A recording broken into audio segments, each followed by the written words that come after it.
وہ اگر چھوٹے مقاصد میں الجھ جاتا ہے تو شاید اتنی بامانی اس کی شاعری نہیں رہتی. صحیح، بالکل. ہم دیکھ لیں علامہ اقبال کا آپ نے ذکر کیا. جی.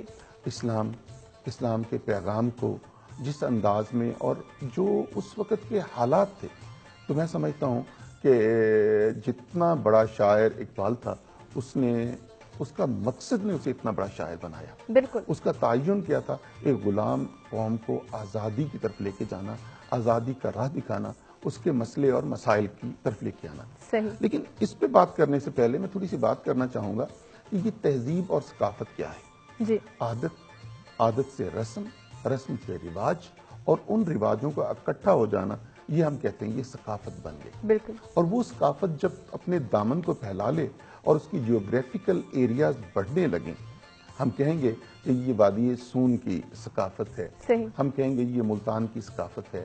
ہم کہیں گے جناب یہ لاہور کی ثقافت ہے. لیکن جب براڈر اسپیکٹرم میں لائیں گے تو ہم کہیں گے یہ پاکستان کی تہذیب ہے. بالکل. اگر ہم اپنی تہذیب پہ اور اپنے شعراء پہ نظر ڈالیں تو یہ ایک حقیقت بات ہے کہ ہماری تہذیب کی ریفلیکشن میں، ہماری ثقافت کی ریفلیکشن میں، چاہے وہ لوکل لیول پہ ہو یا نیشنل لیول پہ ہو، ان لوگوں نے بڑے بڑے کام کیے. بالکل. میں اپنی بات کو اس انداز میں کہتا ہوں کہ اگر جب ہم نے کہہ دیا تہذیب اور ثقافت، یہ ایک جز کا نام نہیں ہے، یہ ایک کل کا نام ہے، جس میں ایک انسان، اس کے مسائل، اس کے خیالات، اس کا اظہار، سب کچھ چھایا ہے. آپ نے شروع میں ذکر کیا اولیاء کرام کا، تو میں انہی کے ذکر سے بات کرنا چاہتا ہوں کہ اس خطے کے جتنے بھی اولیاء کرام تھے، انہوں نے ثقافت کے مسائل اور پھر اسلام کے پیغام کو کیسے آگے پہنچایا. دو میں عرض کروں گا، جیسے توحید کے حوالے سے سرائکی کا ہے، ہک ہے ہک ہے ہک ہے ہک دی دم دم سکھ ہے. ٹھیک ہے نا؟ ہک ہے ہک ہے ہک ہے ہک دی دم دم سکھ ہے، جڑا ہک اولو کر جانے او کافر مشرک ہے. دیکھیں دو پیر. اب دیکھیں یہ جو توحید ہے، اس پہ کوئی نثر نگار یا ایک عالم یا ایک فاضل جب ایک تقریر کرنا شروع کرتے ہیں اسے گھنٹوں درکار ہیں، لیکن دو مصروں میں تکرار دیکھیں، ہک ہے ہک ہے ہک ہے، 3 دفعہ اس کی ایک ہونے کی اس نے گواہی دیتا ہے. جو نا ہک ہے ہک ہے ہک ہے، جڑا ہک اولو کر جانے، کہ جو ایک کو دو بنا دے کافر مشرک ہے. مطلب آپ دیکھیں کہ شاعر کتنے لطیف پیرائے میں بہترین الفاظ کا چنائی کرتے ہوئے مختلف انداز میں. اس کی نثر دیکھیں تو ہم کتابوں پر مشتمل دیکھ سکتے ہیں. اسی طرح دیکھیں کہ پنجابی کا ایک شاعر کہتا ہے، اللہ پاک کے کرم اور فضل. ہم دیکھیں نا، ہماری جڑت کس سے ہے؟ ہماری جڑت ہے اس مال کے کائنات سے. حضرت علی کرم اللہ وجہہ فرماتے ہیں نا کہ اللہ نے ہمیں ایسے ہی تکلیف فرمایا جیسا وہ چاہتا تھا. اور اب ہم نے کیا کرنا ہے کہ ہم نے دیکھنا ہے اس کی رحمت کی طرف، اس کی بخشش کی طرف، اس کی عطا کی طرف. اس کو شاعر کیسے کہتا ہے؟ رحمت دا می پا خدایا باغ سکا کر ہریا. رحمت دا می پا خدایا باغ سکا کر ہریا، بوٹا آس امید میری دا کرتے میوے بھریا. کیا بات. تو میں سمجھتا ہوں یہ بڑے خوش نصیب لوگ ہوتے ہیں جن کو اللہ پاک نے یہ صلاحیتیں دی ہوتی ہیں. بالکل، بہت پیاری بات کھرل صاحب نے کی کہ بہت خوش نصیب لوگ ہوتے ہیں وہ لوگ جن کو ایسی صلاحیتیں ملتی ہیں، اور یہ صلاحیتیں ڈیفینیٹلی اللہ تعالیٰ کی طرف سے ہی ملتی ہیں. محمود صاحب سے بات کرتے ہیں. محمود صاحب، کہا یہ جاتا ہے کہ شاعری کی جو زبان ہے اس کو محسوس کرنے کے لیے دل ہونا ضروری ہے. کیا یہ بات ایگزسٹ کرتی ہے؟ یہ بات ایگزسٹ تو کرتی ہے کہ شاعری کو محسوس کرنے کے لیے آپ کا دل بھی اتنا ہی حساس ہونا چاہیے جتنا کہ شاعر کا دل حساس ہوتا ہے. چونکہ شاعر جو معاشرے کے ساتھ بہت منسلک ہوتا ہے، وہ چیزوں کو اس طرح محسوس کرتا ہے جس طرح عام سماج محسوس نہیں کرتا، یا اس پر سماجیات کا اثر زیادہ ہوتا ہے. صحیح. اب ظاہر ہے اتنا افراتفری کا دور ہو گیا ہے، لوگ ان کے پاس بیٹھتے نہیں ہیں. پھر ہمارے شعراء کے رویے بھی کچھ بدل گئے ہیں، وہ بھی سماج کے ساتھ اس طرح منسلک نہیں ہیں جیسے فیض صاحب تھے یا جیسے جالب تھے یا جیسے اور بہت ہمارے ہاں بڑے نام ہیں. خالد علی صاحب تھے کراچی سے. اب جب ہم سماج سے منسلک نہیں رہے تو ہم اس سے لوگوں کے ساتھ بھی دور ہو گئے.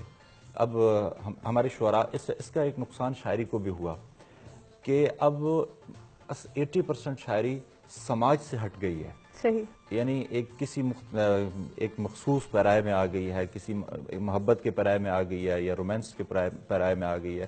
مگر وہ شاعری جو نظریاتی شاعری تھی. جی جیسے ایک خالد علی کا شعر تھا کہ ہم صبح پرستوں کی یہ ریت پرانی ہے، ہم صبح پرستوں کی یہ ریت پرانی ہے، ہاتھوں میں قلم رکھنا یا ہاتھ قلم رکھنا. واہ تو یہ سماج سے لوگ جڑے رہتے تھے، یعنی سماجیات سے منسلک رہنے سے پھر ان کے شعر بھی ایسے تھے، ان کی شاعری بھی ایسی تھی.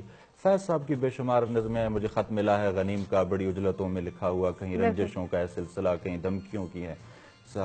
تو یہ ایک سماجی شاعر کا قصہ تھا. اب چونکہ ہماری شاعری ایک اور طرف آ گئی ہے، تو اس لیے ہمیں سماج یا جو اس معاشرے کے لوگ ہیں وہ بھی ہمیں کم کم قبول کرنا شروع ہو گئے ہیں. تو بات آپ کی ٹھیک ہے کہ دل ہونا چاہیے، لیکن لوگوں کے اندر وہ دل پیدا کرنے کے لیے ہمیں بھی سماج کے ساتھ جڑنا ہوگا، سماجی مسائل کو اپنی شاعری میں لانا ہوگا. دیکھیں غربت مطلب مسائل سماج کے ہر شخص کے ہیں. جب ہم سماج کے ہر شخص کی آواز کو بیان کریں گے تو پھر ہر شخص ہماری طرف متوجہ ہوگا. بالکل. اور ایسے یہ بہت اچھی بات محمود صاحب نے کی کہ ہم اگر جڑنا چاہیں گے اور سماج کے مسائل پر نظر ڈالیں گے تو ڈیفینیٹلی وہی شاعری کا آغاز بھی بنتے چلے جائیں گے. نعیم صاحب سے بات کرتے ہیں. نعیم صاحب، شاعری کی بہت ساری قسمیں ہم دیکھتے ہیں، مزاحیہ شاعری بھی ہے، بچوں کے لیے الگ شاعری ہے، جبکہ نظریاتی شاعری جس کا ذکر محمود صاحب نے بھی کیا. میں ان سب کی ڈیفینیشن آپ سے چاہوں گی کہ آپ وہ بیان کریں. دیکھیں، جیسے ڈاکٹر صاحب نے بھی فرمایا کہ شاعر بنائے نہیں جاتے، شاعری کا جو صلاحیت ہے وہ خدا داد سے ودیت کی جاتی ہے. آپ انجینئر بنا سکتے ہیں، آپ ڈاکٹر بنا سکتے ہیں، لیکن آپ شاعر بنا نہیں سکتے. بالکل. اب میں دوستوں سے عموماً ذکر کرتا رہتا ہوں، میں کہتا ہوں دیکھیں علامہ اقبال صاحب کے پاس ایک میسج تھا. دیکھیں وہ اس میسج کو نثر میں بھی دے سکتے تھے ہمیں. صحیح. وہ یہ میسج تقریروں کے ذریعے بھی ہم تک پہنچا سکتے تھے، لیکن انہوں نے یہ میسج ہم تک کنوے کرنے کے لیے شاعری کو اپنایا. بالکل. اور میں کہتا ہوں کہ اس صدی میں علامہ اقبال جیسا بڑا دماغ پیدا نہیں ہوا. ڈیفینیٹلی انہوں نے یہ سوچا کہ یہ سب سے جو افیکٹو ٹول ہے لوگوں کے دلوں کے اوپر اثر کرنے کا، یہ شاعری ہی ہے. اور اس لیے انہوں نے شاعری کو اپنایا اور انہوں نے 100% رزلٹ دے کر دکھایا. آج بھی ہم دیکھیں غالب ہیں، غالب کے اوپر تنقید کرنے والا ہمیں کوئی نظر نہیں آتا، لیکن وہ اس وقت غالب کے اوپر بہت تنقید ہوتی تھی. لیکن آج وہ سارے مر گئے. وقت نے یہ ثابت کر دیا کہ غالب کی شاعری تھی وہ اچھی شاعری تھی اور وہ بڑا گریٹ شاعر تھا، بہت اعلیٰ پے کا شاعر تھا. تو ہمارا چونکہ بیسیکلی ملازمت پیشہ خاندان ہے، میں نے جب ہوش سنبھالا تو ہمارے والد صاحب بڑے پرانے ارلی 1930 میں وہ میٹرکولیٹ تھے. اس زمانے میں یہ بڑی تعلیم کاؤنٹ ہوتی تھی. وہ ہمیں نا بچپن سے جو ہے شاہنامہ اسلام سناتے تھے. عبدالحفیظ جلندری صاحب کا، ابو الاسر کہا جاتا ہے ان کو، اور مسدس حالی ہمیں سنایا کرتے تھے. شاہنامہ اسلام سے حضرت عمر کا اسلام لانے کا واقعہ، جنگ بدر کے واقعات، جنگ احد کے واقعات، خون جوش مارتا تھا. اور یقین کریں اس وقت صرف ایک خواہش ہوتی تھی کہ جب بھی میں ملازم ہوں گا میں اپنی پہلی تنخواہ کے اوپر شاہنامہ اسلام خریدوں گا. کیا بات. اور میں نے خریدا. بالکل. اور میں نے خریدا زبردست. اور اس کو سارا پڑھا. صحیح. ٹھیک ہے نا جی. تو شاعری بذات خود دیکھیں، مطلب ہم اور پیچھے چلے اسلام میں دیکھیں، اللہ تعالیٰ نے جو پیغمبر بھیجے ہیں، مطلب ہے کہ وہ جو اس زمانے کی جو سب سے مضبوط چیز ہے، جیسے حضرت موسیٰ علیہ السلام کو اس زمانے میں جادو عام تھا، اللہ تعالیٰ نے حضرت موسیٰ علیہ السلام کو مبعوث فرمایا اس جادو کے توڑ کے لیے. صحیح. بالکل. حضرت صلی اللہ علیہ وسلم کے زمانے میں آ جائے، دیکھو سب سے جو ہے وہ غیر عرب کو عجمی کا گونگے ہیں. بالکل ایسے. اور نعیم صاحب نے بڑی امپورٹنٹ بات کی، بڑا ہی امپورٹنٹ ایک نقطہ ریز کیا ہے کہ ہم دیکھتے ہیں نعیم صاحب، افسوس کے ساتھ کہنا پڑتا ہے کہ آج کل کے بچے اپنی پہلی سیلری پہ موبائل یا کوئی گیجٹ لینے کے لیے اس کو ترجیح دیتے ہیں، نہ کہ اس کے کہ جس طرح کہ آپ نے بتایا کہ آپ کا دل تھا کہ آپ کتاب خریدیں. کتنی کتاب سے ایک محبت جو ہمیں بچپن سے سکھائی گئی. بچپن کا قصہ بھی نعیم صاحب نے کہا. کھرر صاحب، آج کل کے بچوں میں ہم یہ چیز نہیں دیکھتے، یہ انٹرسٹ کہیں معدوم ہو کر رہ گیا. اس انٹرسٹ کو دوبارہ ہم کیسے ڈیولپ کر سکتے ہیں؟ اور یہی انٹرسٹ جو ہے ختم ہونے کی وجہ ہی معاشرے میں اتنی بے راہ روی پھیلتی جا رہی ہے. نعیم صاحب نے بڑے ایک نازک جانب اشارہ کیا ہمارے ایشو کا، کتاب بینی، اور آپ نے تو اسے ایک سوال کی صورت میں میرے سامنے رکھ دیا۔ میں سمجھتا ہوں کہ لیم ایکسکیوزز تو ہم جتنی مرضی ڈھونڈ لیں، بالکل سب سے بڑی تو الیکٹرانک میڈیا آ گیا، صحیح، آپ کے 35-40 چینل چل رہے ہیں، گیجٹس آ گئی ہیں، لیکن اگر ہم کسی شخص کی زندگی کی بات کریں نا تو اس کی زندگی میں ایک ترتیب ہوتی ہے، ایک ترتیب ہونی چاہیے۔ اب یہ نہیں ہے ٹی وی، یہ اٹ ڈزنٹ مین کہ آپ 24 گھنٹے آگے بیٹھے رہیں، آپ کے کوئی سلیکٹڈ پروگرام ہونے چاہیے، ایک دو دیکھ لیں۔ مسئلہ یہ ہے کہ یہ کہانی گھر سے شروع ہوئی ہے، اسکول اور کالج تک چلی گئی ہے، اور وہاں سے واپس پلٹی ہے، تو جو ہمیں ایک ہونہار طالب علم جو ہمیں ملا تھا، جس کی ماں اور باپ نے پرورش کی تھی، اسکول نے اس کو نکھارا تھا، اب وہ لے دے کے گیجٹ ہاتھ میں لے کے بیٹھا ہوا ہے اور سارا ٹائم خرچ کر رہا ہے، جہاں اس کا پریکٹیکل کام شروع ہوا ہے وہاں پہ وہ نہیں ہے۔ اب اگر ہم اس ہیبٹ کو بڑھانا چاہتے ہیں، سب سے پہلی بات تو یہ ہے کہ ہمیں دیکھنا ہے کہ اس کے والدین کو، یقیناً آج کل موسٹلی والدین اتنے تو پڑھے ہیں کہ اردو کی شاعری پڑھ لیں، اتنے پڑھے لکھے ہیں، ایک تو گھر میں اپنے ماحول کو بدلنے کی ضرورت ہے، اور کہ وہ ماحول بدلا جائے۔ میری بڑی بیٹی ہے ماشاءاللہ، اس نے ریسنٹلی MBBS مکمل کیا ہے۔ جب وہ چھوٹی تھی تو اس کی والدہ بھی اوپن یونیورسٹی سے کوئی شاید BEd کر رہی تھی، میرے ساتھ میری چھوٹی سسٹر رہتی تھی، وہ بھی BA کر رہی تھی، میں بھی ان دنوں میں کوئی سرٹیفکیشن کے چکر میں تھا، تو وہ کتابیں خریدتی تھی، یعنی بچے جاتے ہیں کھلونے خریدتے ہیں، وہ کتابیں خریدتی تھی۔ اب مسئلہ یہ کہ پہلے ہم اپنے گھر میں، اکثر میں کہتا ہوتا ہوں کہ کتنے لوگ ہیں جو اپنے گھر میں پورے ہفتے میں جمعرات والے دن، جمعے والے دن 1 گھنٹہ نکال لیں نا جناب، 1 گھنٹہ گھر کے سارے افراد بیٹھ کے وہ درود شریف پڑھ لیں، وہ قرآن پاک کی تلاوت کر لیں، وہ اپنے جو اذاکار بستونی ان کے لیے سال سوال کر لیں، یعنی 7 گھنٹے 7 دن، اس میں 24 گھنٹوں کے دن، ان میں ہم 1 گھنٹہ نہیں نکالتے۔ اگر ہم نے معاشرے کو بہتری کی طرف لے کے جانا ہے تو سب سے پہلی بات یہ کہ میں اپنی اولاد کی تربیت کیسے کر رہا ہوں۔ جب میں اپنی اولاد کی تربیت کرتا ہوں تو جیسے نعیم صاحب فرما رہے تھے، تو پھر اسے مجھے بک بینی کی طرف لے کے آنا ہوگا۔ تو وہ بک بینی کی طرف کیسے آئے گا کہ میری اپنی شیلف پہ پڑھنے کی کوئی کتابیں ہیں یا نہیں۔ بالکل، یہ تو آغاز ہوگا۔ مجھے ان کی بات بڑی اچھی لگی کہ ان کے والد صاحب نے ان کے اندر یہ انٹرسٹ ڈیولپ کیا تھا بچپن سے، تو وہ بڑے ہو کے ان کے اندر تھا آٹومیٹکلی۔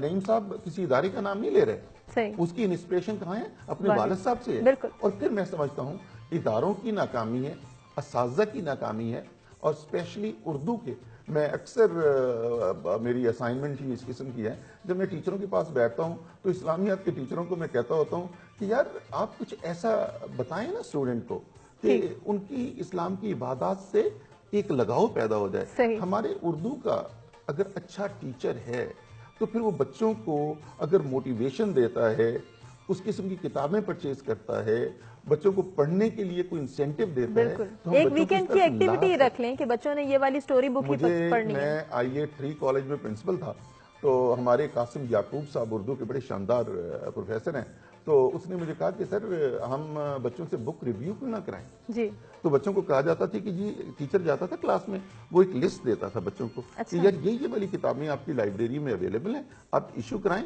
اور آپ نے اس انداز میں ریویو کرنا ہے۔ ہم بچے کو گیجٹ دے کے، تو گیجٹ جو ہے وہ تو سیلف ایکسپلینیٹری ہے، بالکل، تو جب ہم نے اسے لے کے آنا ہے نا پڑھائی کی طرف، بہتری کی طرف، تو اسے کتابیں بری لگیں گی ڈیفینیٹلی۔ ایگزیکٹلی، تو پھر کوئی اب دیکھیں نا مووی آتی ہے، مووی کا ٹریلر چلتا ہے، ٹی وی ایک ڈرامہ دکھانا چاہتا ہے، وہ 4 دن اس کا ٹریلر چلا رہا ہوتا ہے just to create the interest. تو اب استاد کو یا باپ کو یا ماں کو چاہیے نا کہ بیٹا میں نے یہ کتاب پڑھی ہے، یہ اس حوالے سے بہت شاندار کتاب ہے، اس میں سے 2-4 چھوٹے چھوٹے قصے سنائیں، انٹرسٹ آگے بیٹا آپ نے خود پڑھنا ہے۔ بڑی اچھی بات کھرل صاحب نے کی کہ ہمیں خود اپنے بچوں میں انٹرسٹ پیدا کرنا ہے۔ محمود صاحب سے تھوڑی سی بات کرتے ہیں۔ محمود صاحب، والدین کو ہی آگاہی نہیں ہوگی تو وہ بچوں میں کیسے انٹرسٹ ڈیولپ کر سکیں گے؟ بالکل، جیسے پروفیسر صاحب نے کہی، نعیم صاحب نے بات کی، اب چونکہ ہمارے ہاں ایک جب سے یہ موبائل آئے ہیں، الیکٹرانکس میڈیا آئی ہیں، تو ہمارے والدین کے اندر بھی یہ شوق نہیں رہا۔ صحیح، میں اپنے شعراء دوستوں میں بھی یہ بات، اچھا یہ مزے کی بات یہ ہے کہ ہمارے شعراء بھی کتاب نہیں پڑھتے۔ اچھا، مطلب یہ بڑی مطلب المیہ کی بات ہے، دکھ کی بات ہے۔ میں اکثر دوستوں کو ایک واقعہ سناتا ہوں. ہمارے ایک بہت اچھے بہت بڑے شاعر اور نقاد تھے, ابھی پچھلے دنوں فوت ہوئے, ساقی فاروقی صاحب. جی. وہ کراچی ہوتے تھے اور ان سلیم احمد صاحب کے شاگردوں میں سے, دو عزیزوں میں سے تھے. ان کے چھوٹے بھائی شمیم احمد ساقی صاحب نے ایک دفعہ کہا کہ ہمارے پاس فیض صاحب کی نظم ان دنوں میگزین میں چھپتی تھی یا کوئی کتاب آ جاتی تھی, تو ہمارے پاس کتاب خریدنے کے پیسے نہیں ہوتے تھے, تو کراچی میں لیاقت روڈ پر سٹال لگتے تھے. جی. تو ایک سٹال پر میں فیض صاحب کی ایک نظم کا ایک صفحہ پڑھتا تھا, اور اس سٹال والا جب آنکھیں نکالتا تھا تو ہم نکل لیتے تھے. اگلے صفحے پہ شمیم احمد, اگلے سٹال پہ شمیم احمد اگلا صفحہ پڑھتا تھا. اچھا. پھر ہم یوں پڑھ کے ایک جگہ بیٹھ کے ہم شیئر کر لیتے تھے کہ میں نے یہ پڑھا اور اس نے یہ پڑھا. کیا بات, کیا بات. تو جب وہ ان لوگوں نے ایسا پڑھا, آپ ان کی تنقید اٹھا کے دیکھ لیں, آپ ان کے شعر دیکھ لیں, ڈیفینیٹلی وہ ویلڈ ہے اور اتھینٹک ہے. قطع کلامی کے لیے معذرت. محمود صاحب مجھے ایک بریک کی جانب بڑھنا ہے. ناظرین, ہم جیسے ہی بریک سے واپس آئیں گے تو محمود صاحب سے گزارش کریں گے کہ وہ یہیں سے اپنی بات کو کنٹینیو کریں.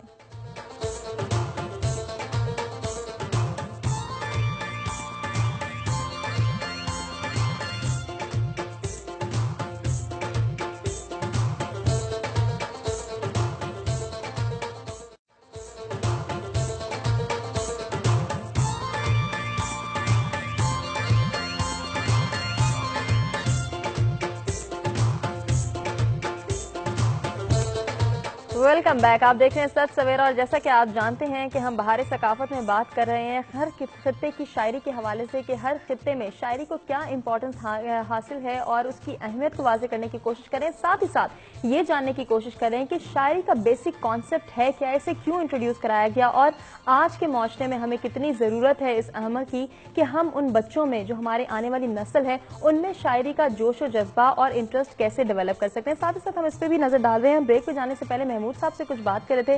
محمود صاحب اپنے حوالے سے بتا رہے تھے. محمود صاحب تھوڑی سی میں آپ سے وہ بات بھی چاہوں گی کہ آپ اس کو بھی کنٹینیو کریں, اور ساتھ ہی ساتھ جب ہم ثقافتی پہلو سے دیکھتے ہیں تو وہاں شاعری کی جو امپورٹنس ہے میں چاہوں گی آپ اس پر بھی روشنی ڈالیں. جی, جیسے میں آپ کو بتا رہا تھا کہ کتاب پڑھنے کا شوق تھا لوگوں کو, کتاب پڑھتے تھے, پھر اس سے ان کے اندر ایک انسپائریشن پیدا ہوتی تھی اور اس کے حوالے سے لوگ شعر کہتے تھے. شاعری, میں ذاتی طور پہ یہ سمجھتا ہوں کہ شاعری کے اندر جتنی خوبصورتی سے ثقافت بیان ہوتی ہے اتنی کسی اور چیز میں نہیں ہوتی. صحیح. جیسے میں آپ کو چونکہ شاعری کے اندر ایک موسیقیت ہے, موسیقیت ہر انسان کو بھلی لگتی ہے. بالکل. یعنی اب قرآن کو, ہماری دینی کتاب ہے, ہمیں قرآن وہ قاری زیادہ اچھا لگتا ہے جو بہت اس کی آواز خوبصورت ہوتی ہے یا جو موسیقی کے اندر سناتا ہے, اس کی لے اچھی ہوتی ہے. بالکل. ورنہ قرآن تو مطلب اس طرح بھی پڑھ لینا ثواب ہے یا سن لینا ثواب ہے, مگر کانوں کو بھلا معلوم ہوتا ہے. اسی طرح آپ نثر کے اندر بھی دیکھیں تو ان لوگوں کی نثر آپ کو بہت اچھی لگتی ہے جن کی نثر کے اندر موسیقیت ہوتی ہے. ہمارے ہاں بہت سارے ادیب گزرے, بہت سارے لوگوں نے آٹو بایوگرافیز لکھی, خطوط بہت سارے لوگوں نے لکھے, لیکن میں اکثر ادب میں امرتا کے خطوط کا ذکر کیا جاتا ہے. ہمارے ایک راجہ انور صاحب تھے سیاستدان, ان کے ایک جھوٹے روپ کی درشن ہے. آپ مطلب اکثر لوگ بڑے بڑے ادیبوں نے ان کا ذکر کیا ہے کیونکہ ان کی نثر کے اندر موسیقیت ہے. بالکل. اب جو آپ بات کر رہی تھی ثقافت کی, تو شاعری ہی ثقافت کو بیان کرتی ہے. آپ سرائیکی صوبے کے اندر چلے جائیں, یعنی سرائیکی بیلٹ پہ میں جاتا آتا رہتا ہوں, تو آپ ان کے شعراء کی شاعری سنیں, آپ ان وہاں کے شعراء کو سنیں, تو ان کی ایک ایک چیز محسوس ہوتی ہے. مطلب محسوس ہوتا ہے کہ یار ان لوگوں کا گزارا کیسے ہے یا ان لوگوں کی پریشانیاں کیسے ہیں. جیسے میں آپ کو ایک دو شعر سناتا ہوں, کیونکہ سرائیکی بیلٹ جو ہے وہ ایک مطلب شہر سے دور ہے, تھوڑا سا وہاں مسائل زیادہ ہیں, پریشانیاں زیادہ ہیں, غربت کے, افسوس کے یا اس طرح کے. تو کہتا ہے کہ ایک شاعر تھے خوشاب کے, وہ فوت ہو گئے ہیں. ان کا ایک شعر ہے کہ, بلکہ سوری وہ تھے چنیوٹ کے, وہ کہتے ہیں غربت کا ایک دیکھیے کہ کہتے ہیں نی ہے غربت تے کو چیر گھتاں میرے لکھاں جے سجن میں جائے نہیں. مطلب غربت کہتے ہیں نی ہے غربت تے کو چیر گھتاں میرے لکھاں جے سجن میں جائے نہیں. نم ہردا میں انہا لوکاں تو ہتھی بن کے شیر مرائے نہیں.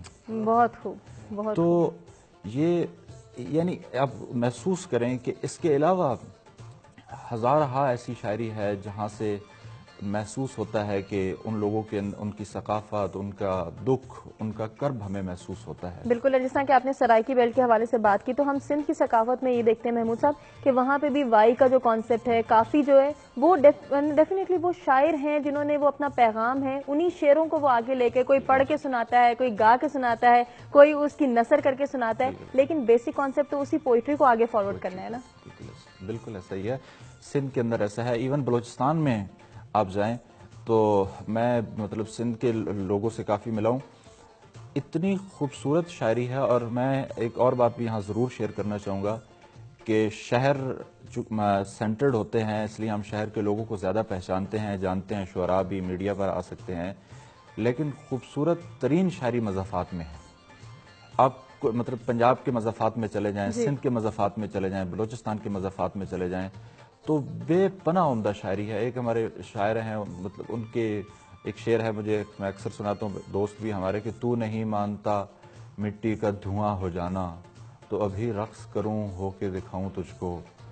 تو ایسے شعر مضافات کے اندر لکھے جا رہے ہیں. بالکل وہ ایک انوائرمنٹ بنا ہوتا ہے اور اس کا ڈیفینیٹلی اثر بھی ہوتا ہے. نعیم صاحب سے تھوڑی سی اسی حوالے سے میں گفتگو کرنا چاہوں گی اور جاننا چاہوں گی نعیم صاحب، جب کسی بھی کلچر کو ہم دیکھتے ہیں، کسی بھی خطے کی ثقافت کو دیکھتے ہیں، تو وہاں شاعری کی امپورٹنس کی اگر بات کی جائے، کیا کہیں گے شاعری کسی کلچر کو یا کسی ثقافت کو انفلوئنس کرتی ہے یا کوئی کلچر شاعری کو انفلوئنس کرتا ہے؟ میرے خیال میں دونوں ایک دوسرے کو کرتے ہیں. شاعری، جو شاعر دیکھیں جو کچھ دیکھتا ہے وہ محسوس کرتا ہے اور وہ بیان کر دیتا ہے. بالکل. جو اپنے ارد گرد دیکھے گا وہی بیان کرے گا.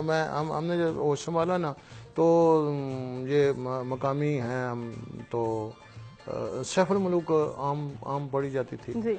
میں نے ایک دن اپنے چھوٹے چاچا سے پوچھا کہ میاں محمد بخش کا کلام. ہاں جی، میاں محمد بخش. تو میں نے کہا کہ آپ نے یہ سیف الملوک پڑھی ہے؟ کہتے ہیں ہاں میں نے پڑھی ہے. میں نے کہا کیسے پڑھی آپ نے؟ کہتے ہیں کہ میں اسکول کا بستہ لے کے بیٹھ جاتا تھا نا کونک میں، تو آپ کی دادی سمجھتی تھی میں اسکول کا کام کر رہا ہوں اور میں وہ سیف الملوک رکھی ہوئی ہوتی تھی تو وہ چھپ کے ساری سیف الملوک میں. کہتے ہیں میں نے ساری سیف الملوک ایسے پڑھی. کیا بات ہے، کیا بات ہے. اور سیف الملوک کو جب ہم دیکھتے ہیں تو پڑھی بھی جاتی ہے اور اس کو ایک نثر نگاری کر کے بھی سنایا جاتا ہے. کیا بات ہے. پورا ہمارا ایک کلچر اس کے اندر بند ہے. ہیر وارث شاہ آپ دیکھ لیں، پورا ایک کلچر بند ہے. آپ دیکھیں سندھ کا کلچر ہے، آپ نے دیکھا وہ مطلب ہے کہ شاہ عبداللطیف بھٹائی کا دیکھیں، کافیاں دیکھیں، بلے کا آپ نے ذکر کیا، ان کی کافیاں دیکھیں. پورا ایک کلچر آپ اپنے علاقے دیکھیں، جگنی دیکھیں، مائیا دیکھیں. اور میں دیہاتی بچہ ہوں، میں تو دیہات سے پڑھا ہے، میٹرک دیہات میں پڑھا ہے. میں نے ایسے بھی دیکھے ہیں شاعر جو لکھ نہیں سکتے، ایک یعنی لفظ بھی نہیں پڑھے، وہ اسکول گئے ہوئے نہیں، لیکن فل بدی وہ شعر کہہ لیتے تھے. صحیح، سن کے. ہاں جی، فل بدی شعر کہہ لیتے تھے. ایسا اللہ نے ودیعت کیا ہوا تھا ان کو. یہ وہی کھرل صاحب والی بات ہے نا کہ یہ خداداد صلاحیت ہوتی ہے. خود لکھ نہیں سکتا. یہ دیکھیں یہ ٹپے، مائیے، جگنی، یہ سب یہ سینہ بسینہ آ رہے ہیں. اور یہ وہ لوگ کہتے ہیں جو لکھ نہیں سکتے. صحیح. وہ سناتے رہتے ہیں، دوسروں کو یاد ہو جاتا ہے، وہ آگے بڑھ جاتا ہے، وہ سناتے رہتے ہیں، آگے بڑھ جاتا ہے، آگے بڑھ جاتا ہے. صحیح. لیکن ہم نے کیا کیا ہے کہ ڈاکٹر صاحب نے صحیح فرمایا، اداروں کے لیول کے اوپر تو خیر یہ ساری چیزیں ختم ہو گئی ہیں، لیکن ہمیں گھروں سے ہی ہمارے گھروں میں بھی یہ چیزیں بالکل ہمارے کلچر کا حصہ ہے. اور جب کلچر کی بات کرتے ہیں کھرل صاحب تو اس کو جب پروموشن کی خصوصی طور پہ ہم بات کرتے ہیں تو ہم دیکھتے ہیں کہ جیسے نعیم صاحب نے کہا، محمود صاحب نے کہا کہ شعر کہنا یا شاعری کرنا بیسیکلی ایک کیفیت ہے. آپ اپنے کلچر کو پروموٹ کر رہے ہیں، اپنی ثقافت کو اور اپنی روایات کو لے کر آگے چل رہے ہیں، تو وہاں پہ آپ نے اسی کیفیت کے ساتھ چلنا ہے، تو شاعری بھی آپ کو آنی چاہیے. کیا کہیں گے؟ میں نے پہلے عرض کیا تھا کہ شاعری کرنا اور شاعری سمجھنا، کرنا تو یقیناً میں نے پہلے عرض کیا، شاعری کو سمجھنا بھی بعض اوقات جو ہے نا مشکل کام ہے. صحیح. اگر ہم انگلش لٹریچر کی طرف جائیں نا تو یہ ولیم ورڈزورتھ پہلا شاعر تھا جس نے کہا نہیں، شاعری کے لیے مضامین بھی آسان ہونے چاہیے روزمرہ کے، اور اس کی زبان بھی آسان ہونی چاہیے.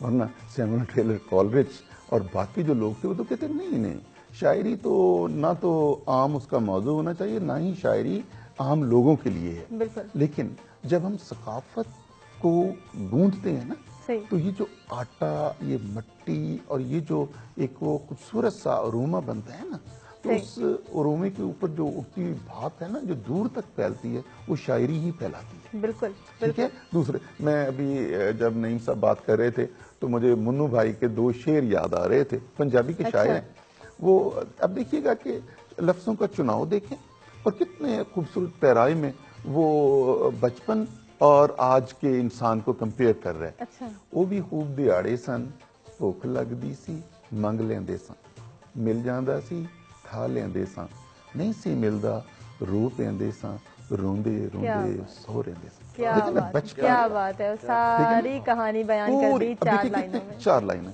وہ بھی خوب دیہڑے سن, بھوک لگدی سی منگ لیندے سن, مل جاندا سی کھا لیندے سن, نہیں سی ملدا رو پیندے سن, روندے روندے سو رہندے سن. کیا بات. اور آج کے دور کے بارے میں یہی 4 لائنیں ہیں. بالکل. یہ بھی خوب دیہڑے نے, اچھا یہ بھی خوب دیہڑے نے, بھوک لگدی ہے منگ نہیں سکدے, ملدا اے تے کھا نہیں سکدے, نہیں ملدا تے رو نہیں سکدے, نہ روئیے تے سو نہیں سکدے. کیا بات ہے, کیا بات. اب دیکھنا یہ ہے شاعر. بالکل. اور ہمیں یہ سوچنے کی ضرورت ہے کہ اتنا مدلل, اتنا مجسم بالکل ایک ہمارے سامنے صورتحال کھڑی کر دیتا ہے. اگر ایک پڑھنے والا صاحب دل ہے تو اسے اپنے بچپن سے لے کے اور اب تک کی کہانی جو ہے وہ 4 لائنوں میں مل جاتی ہے. 4 لائنوں میں مل جاتی ہے. کیا بات. اب اسی طرح بیسیکلی ہمارے ہاں بدقسمتی سے چونکہ میرے دونوں معزز ساتھی جو ہیں نا شعراء ہیں, تو ہمارے ہاں جب انگریز آیا تو اس نے بہت ساری ہماری صنفوں کا گلا گھونٹ دیا. جی. مثلا داستان گوئی ایک بہت بڑی بات ہوتی تھی, اسی طرح غزل. صحیح. تو اس نے اپنے مقاصد کے تحت پیسے خرچ کر کے کیا کیا کہ نظم کی طرف چیزوں کو لے کے آیا. تو جیسے یہ مائیے ٹپے یہ جو ہے نا, اگر میرے اردو کے دوست مجھ سے خفا نہ ہوں تو بیسیکلی جو کلچر ہے نا, جو ثقافت ہے نا, تو اسی زبان کی ہے. بالکل. اگر ہم ہندوستان کی بات کریں, پنجاب کی بات کریں, سندھ کی بات کریں, ہمیں خوفزدہ نہیں ہونا چاہیے کہ اگر پنجاب کا شاعر یا سندھ کا شاعر اپنی ثقافت کو آگے لے کے چلتا ہے تو یہ بڑے فخر کی بات ہے. ٹھیک ہے. اور ہمیں جب اس ساری سچویشن میں ہم چلنا شروع کرتے ہیں تو ہم دیکھتے ہیں کہ شعرا اور شاعر کی کہی ہوئی بات جتنا دل پہ اثر رکھتی ہے نا, شاید کسی اور کی نہیں رکھتی. میں اگر آپ اجازت دیں تو میں علامہ اقبال کی کوئی 1-2 چھوٹی چھوٹی چیزیں میں لے کے آیا تھا. دیکھیں گے یہ چھوٹے سے 4 مصرے ہیں اقبال کے. اچھا. فردوس میں رومی سے یہ کہتا تھا سنائی, فردوس میں رومی سے یہ کہتا تھا سنائی, مشرق میں ابھی تک ہے وہی کاسا وہی آش.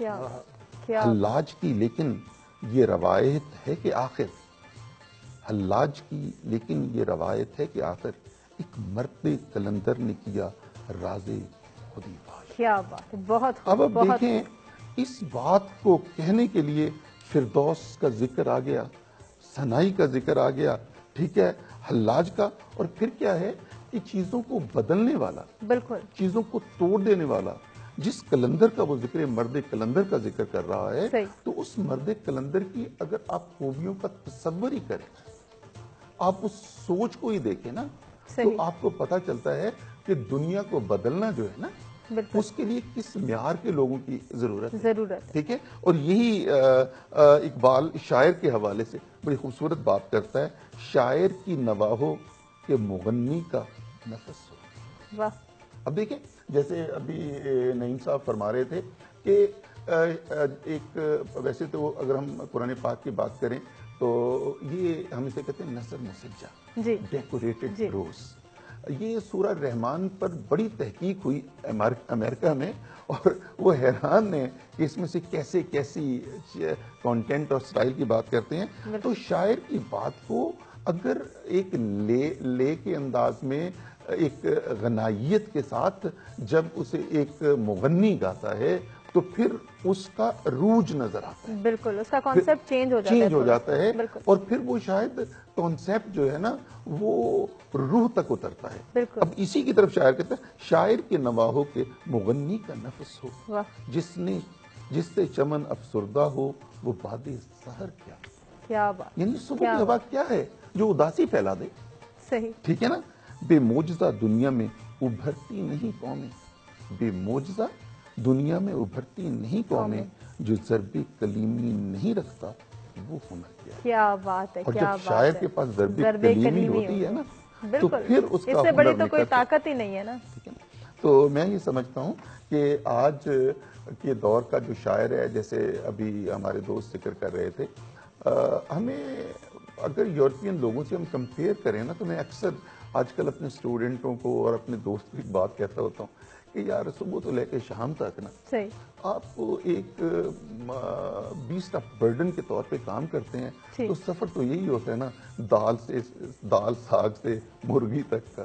بالکل ہم اپنی زندگیوں کو جب ایک جو اسلام نے خوبصورت کانسیپٹ دیا ہے, بالکل ہماری تہذیب کے اتنے رنگ ہیں, ہمارے کلچر میں اتنے رنگ ہیں, ہم ان کو انجوائے کرنا بھول گئے ہیں. کریں ہماری زندگیوں میں انجوائمنٹ, ریلیکس کرنا, ادب پڑھنا چاہیے, ہمیں نارمیلٹی کی طرف واپس آنا. بالکل. اور اگر ہم ٹائم کی قلت کا جو ہے وہ شکوا کرتے ہیں, تو آپ کی بات کو ہی میں محمود صاحب سے بھی کرنا چاہوں گی. محمود صاحب, ہم دیکھتے ہیں کہ اگر ہم نے کسی کلچر کو دیکھنا ہو, کسی خطے کی ثقافت کو جانا ہو, ایک نظم پڑھ کے, ایک غزل پڑھ کے بھی کتنی ہمیں ملتی ہیں جہاں ہم پوری ثقافت کو اچھے سے سمجھ جاتے ہیں, وہاں کے لباس کے حوالے سے, وہاں کے کھانوں کے حوالے سے, کھیلوں کے حوالے سے اگر ہم نے جاننا ہو تو. بالکل ایسا ہی ہے. چونکہ شاعری, جیسے پروفیسر نے کہا, آپ بھی یہی کہہ رہے تھے کہ شاعری ہی کے اندر جو شاعر ہے, ظاہر ہے وہ بھی تو اسی سماج کا حصہ ہے. بالکل.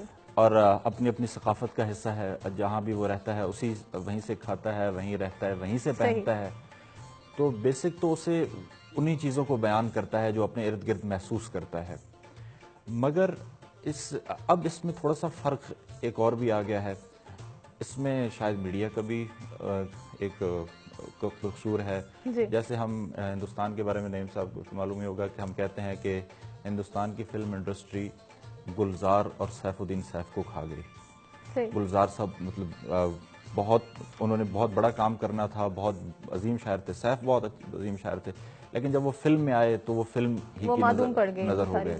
یعنی یا وہ ایسا لکھنا شروع ہو گئے جیسے کوئی جو مشہور ہو. جیسے ہمارے کراچی کے دوست شاعر ہیں, تو میں نے کہا آپ مشاعرے میں بہت کم جاتے ہیں, بھائی کیوں کم جاتے ہیں؟ تو انہوں نے کہا جب میں مشاعرے میں اب جاتا ہوں تو میں ڈھونڈتا ہوں کہ کون سی چیز آسان ہے کہ مجھے مشاعرے میں سنا کے داد دی جائے. اچھا. تو جب میں زیادہ جانا شروع ہو جاؤں گا تو پھر میں آسان کہنا شروع ہو جاؤں گا, اچھی چھوڑ دوں گا کہنا. اچھا. چونکہ عوام کو سمجھنے کے لیے تو آسان لفظیات اور بہت ہی مطلب انہی کی معیار کی بات کرنی پڑے گی. تو اب تھوڑا سا مسئلہ ہے کہ شہرت کی وجہ سے یا کسی اور میڈیا پہ آنے جانے کی وجہ سے ہم نے سماج تھوڑا سا انٹرسٹ لیول جو ہے وہ کم ہو گیا. محمود صاحب, اپنی شاعری کے حوالے سے بتائیں, آپ کس قسم کی شاعری کرتے ہیں؟ کیا ثقافت کے حوالے سے یا کسی خطے کی اسپیشلی اگر بات کی جائے تو وہاں کے کلچر کو پروموٹ کرنے کے لیے آپ نے کوئی شاعری کی ہے؟ دیکھیے بیسیکلی تو میں اردو شاعری زیادہ کرتا ہوں. اچھا. اور میں جو زیادہ انسپائر ہوں, ہماری اردو شاعری کے اندر کہا جاتا ہے کہ دو اسلوب ہیں, ایک میر صاحب کا اور ایک استاد سودر کا. صحیح. اب میر صاحب کا اسلوب یہ تھا کہ وہ یعنی مجرد پیکر تراشی کیا کرتے تھے, ایبسٹریکٹ ٹائپ. جو رفیع الدین سودا تھے وہ چمکیلے اور بھڑکیلے الفاظ کا استعمال کر کے ایک ہوتا تھا. تو میں میر صاحب سے اور غالب سے اچھے لگتے ہیں, غالب سے میں بہت انسپائر بھی ہوں. اور جیسے نعیم صاحب نے کہا تھا کہ غالب بہت عظیم شاعر ہیں, میں اپنی ایک آپ کو چھوٹا سا واقعہ سنانا چاہتا ہوں کہ غالب نے, آپ اس کو جیسا بھی کہہ لے, غالب نے سماج سے الگ ہو کے کچھ بھی نہیں کہا, ہر چیز اس کی سماج سے جڑی ہے. فراز نے ایک واقعہ ہے فراز کا کہ وہ امریکہ بیٹھے تھے, احمد فراز صاحب, فیض صاحب تھے, فراز صاحب تھے, تو بہت سارے لوگ تھے, فہمیدہ ریاض, بہت بڑے شعراء بیٹھے تھے, رات کا کوئی وقت تھا. تو انہوں نے 30-40 لوگوں میں سے کہا کہ یار کوئی ایسا مضمون بتاؤ جس پر غالب نے شعر نہ کہا ہو. اچھا. پوری رات کوئی ایسا مضمون نہیں ملا 40 شعراء کو جس پر غالب نے شعر نہ کہہ رکھا ہو. یعنی سماج کی ہر چیز سے وہ جڑا ہوا تھا. صحیح. ان کی نگاہ تھی, گہری نگاہ تھی, وہ امیر نظری سے اس کا مشاہدہ کرتا تھا, دیکھتا تھا مطلب, اور وہ ہر حوالے سے دیکھتا تھا. میری شاعری بھی اس میں آپ اتنا تو سماج کو خیر نہیں کہہ سکتے, لیکن کوشش ہے کہ مجرد پیکر تراشی کی جائے. کچھ سنائیں گے ہمیں اس حوالے سے؟ جی ضرور, میں اپنے جو شعر مجھے یاد آتے ہیں میں آپ کو سناتا ہوں کہ ہے کہ اس کے ہونے کا جو اقرار کیا ہے میں نے، اس کے ہونے کا جو اقرار کیا ہے میں نے، عشق میں راستہ ہموار کیا ہے میں نے۔ تم جزیرے پہ کھڑے دیکھتے رہتے ہو فقط، تم جزیرے پہ کھڑے دیکھتے رہتے ہو فقط، اس سمندر کو مگر پار کیا ہے میں نے، بہت خوب، اس سمندر کو مگر پار کیا ہے میں نے، اور میں نہ ہوتا تو کوئی اور نہیں کر پاتا، میں نہ ہوتا تو کوئی اور نہیں کر پاتا، اس کہانی میں جو کردار کیا ہے میں نے، اس کہانی میں جو کردار کیا ہے میں نے، اور باغ احساس میں خوشبو کی سند جاری ہوئی، باغ احساس میں خوشبو کی سند جاری ہوئی، چوم کر پھول چمتکار کیا ہے میں نے، کیا بات ہے، بہت چوم کر پھول چمتکار کیا ہے میں نے، اس کے ہونے کا جو اقرار کیا ہے میں نے، عشق میں راستہ ہموار کیا ہے میں نے۔ بہت خوب شاعری بھی سنائی ہے ہمیں محمود صاحب نے، اور نعیم صاحب سے بھی ہم اس حوالے سے ناظرین بات کریں گے، لیکن مجھے ایک بریک کی جانب بڑھنا ہے۔ بریک سے جلد سے ہی ہم واپس آتے ہیں تو نعیم صاحب سے ان کی شاعری کے حوالے سے ضرور بات کریں گے۔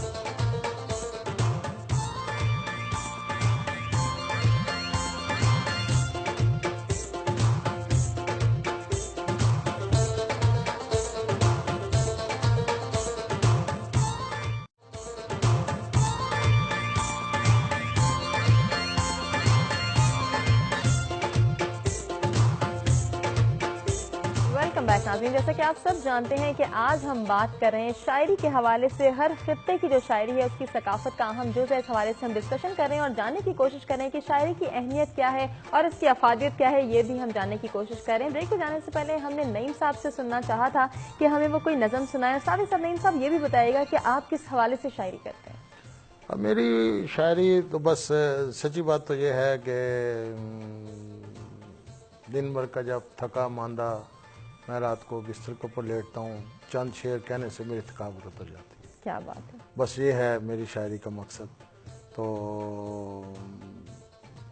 باتیں جیسے ہو رہی ہیں، بہت ہم اپنے کلچر سے دور ہوتے جا رہے ہیں۔ ڈاکٹر صاحب کو پتا ہوگا ایک زمانہ ہوتا تھا اخبار کے کونوں کے اوپر وہ پزل ایک آتا تھا، رستہ تلاش کرنا ہے آپ نے، صحیح رستہ تلاش کرنا ہے۔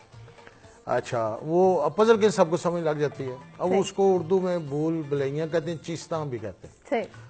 میں نے ایک اپنی ٹائم لائن کے اوپر ایک شعر لگایا کہ وہ ہے شہر چیستاں میں اور اس کی ذات تک، وہ ہے شہر چیستاں میں اور اس کی ذات تک، راستے ہیں اس قدر کہ راستہ ملتا نہیں۔ کیا بات ہے، بہت خوب۔ اب یقین کریں میرے سٹاف میں ایوری باڈی از انجینئر اور ایم ایس ہیں، میں نے ان سے پوچھا یہ چیستاں کس کو کہتے ہیں؟ کسی کو نہیں پتا، حالانکہ یہ ہمارے کلچر کا، ہماری ثقافت کا حصہ ہے کہ شاعری کو سمجھنا، لیکن ہم سمجھتے نہیں۔ ڈاکٹر صاحب کو پتا ہوگا یہ روزانہ اخبار میں ایک کونے کے اوپر بچوں کے لیے ایک ایکٹیویٹی دی ہوئی ہوتی تھی، تو وہ رستے توڑ پھوڑ کے دکھائے ہوئے ہوتے تھے، آپ نے صحیح رستہ تلاش کرنا ہے، تو وہ بچے بولے ہم خود روز انتظار میں رہتے تھے، ہم نے یہ رستہ تلاش کرنا ہے۔ اور اب وہ تو اخباروں سے تو ختم ہوا، ہماری لائف سے بھی ختم ہو گیا، اور اب کسی کو اس چیستاں کا مطلب ہی نہیں پتا۔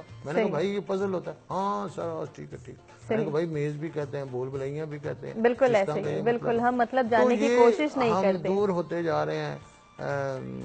میں اپنے بچوں کو، جو ہمارے اس وقت وہ چھوٹی کلاسوں میں تھی، ایک تھی چڑیا ایک چڑا تھا، دونوں نے جب کھیر بنائی، چڑیا تو لایا دودھ بتاشے، چڑیا چونچ میں چاول لائی، کوے ہیں سب دیکھے والے، صوفی غلام اسفار صاحب کی نظمیں تھی، ٹوٹ پٹوٹ کی موٹر، تو یہ اب بچوں سے پوچھو ان کو پتہ ہی نہیں ہے۔ بالکل ایسے ہی۔ اب میری پوتی ہے وہ انگلش کا لفظ بولتی ہے کہ دادا ابو اس کو اردو میں کیا کہتے ہیں؟ صحیح۔ میرے بچے کو پنجابی نہیں آتی، اردو آتی ہے، میری پوتی کو اردو نہیں آتی، اپنی ثقافت سے دور چلے جا رہے ہیں، نہیں سب کچھ سنانا پسند کریں گے، ثقافت سے دور ہوتے جا رہے ہیں۔ تو بس یہ ایک اللہ کے کام بہرحال رکتے نہیں ہیں، وہ جاری رہتے ہیں، ہر رنگ میں جاری رہتے ہیں۔ میرا اردو کے ساتھ کوئی تعلق نہیں ہے، میٹرک کے بعد میں نے اردو کا ایک لفظ نہیں پڑھا۔ اچھا، میٹرک کے بعد میں نے اردو نہیں پڑھی. میں ایک ایسی آرگنائزیشن میں تھا جہاں پہ آپ اردو بولیں آپ کو پنشمنٹ ملتی تھی. اچھا. تو ساری اس کے بعد میری جو ایجوکیشن ہے وہ انگلش میں ہے اور اردو کا کوئی اس کے ساتھ تعلق نہیں ہے. لیکن شاید اللہ تعالیٰ نے میرے اندر ڈاکٹر صاحب کی صلاحیت پیدا کی. ایک غزل کے چند اشعار میں پیش کرتا ہوں. دشتے طلب میں کھو گئے رستوں میں رہ گئے, دشتے طلب میں کھو گئے رستوں میں رہ گئے, دریا چلے تھے دل سے جو آنکھوں میں رہ گئے. واہ بہت. دشتے طلب میں کھو گئے رستوں میں رہ گئے, دریا چلے تھے دل سے جو آنکھوں میں رہ گئے. ایک وقت تھا جو کھو گیا ماضی میں اب کہیں. کیا ڈاکٹر صاحب, ایک وقت تھا جو کھو گیا ماضی میں اب کہیں, کچھ لوگ تھے جو اب میری باتوں میں رہ گئے. واہ بہت. چہرے ہیں کچھ جو سوچ سے جاتے نہیں کبھی, چہرے ہیں کچھ جو سوچ سے جاتے نہیں کبھی, کچھ عکس قید آئینہ خانوں میں رہ گئے. واہ بہت. اور کچھ زخم ہیں کہ وقت بھی بھرتا نہیں جنہیں, کچھ زخم ہیں کہ وقت بھی بھرتا نہیں جنہیں, کچھ درد ہیں کہ جم کے جو سینوں میں رہ گئے. کیا. اور کچھ خواہشیں ہیں جو کبھی پوری نہیں ہوئیں.